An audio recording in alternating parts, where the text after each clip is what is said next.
फिर डॉक्टर एक सिरिंज उठाता है और लड़की के टेम्पल, कान के पास सिर के हिस्से में इंजेक्शन लगाता है। फिर वह सिरिंज निकाल लेता है। इम्प्लांट पूरा हो चुका होता है। लड़की को बिल्कुल भी दर्द नहीं होता। उस पल से लड़की के बारे में हर चीज एक टैबलेट पर दिखाई देने लगती है। उसकी लोकेशन, उसकी हार्ट रेट और उसके शरीर के सभी वाइटल साइन। यह सिस्टम उसकी आंखों से जो वह देख रही होती है उसे भी लाइव स्ट्रीम कर सकता है। इस सिस्टम में पेरेंटल कंट्रोल भी होता है। अगर लड़की को कोई डरावना या परेशान करने वाला दृश्य दिखने वाला होता है तो सिस्टम तुरंत सक्रिय हो जाता है।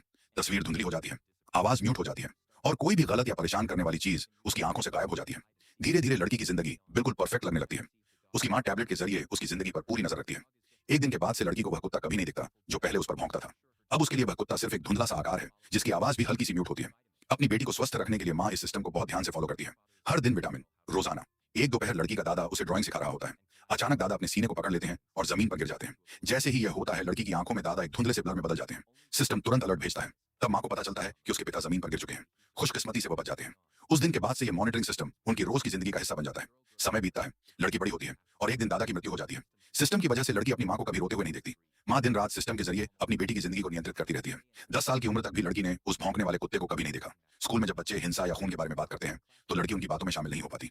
उसे लगता है कि वह अलग है, जैसे कि वह इस दुनिया से थोड़ी सी अलग पड़ गई हो। उसने कभी खून नहीं देखा। खून का नाम तक सिस्टम फिल्टर कर देता है। जब वह कागज पर खून की कल्पना करके उसे ड्रॉ करने की कोशिश करती है तो वह ड्राइंग भी ब्लॉक हो जाती है। एक दिन लड़की का सब्र टूट जाता है। वह एक पेंसिल शार्पनर उठाती है और अपनी उंगली पर जोर से दबा देती है।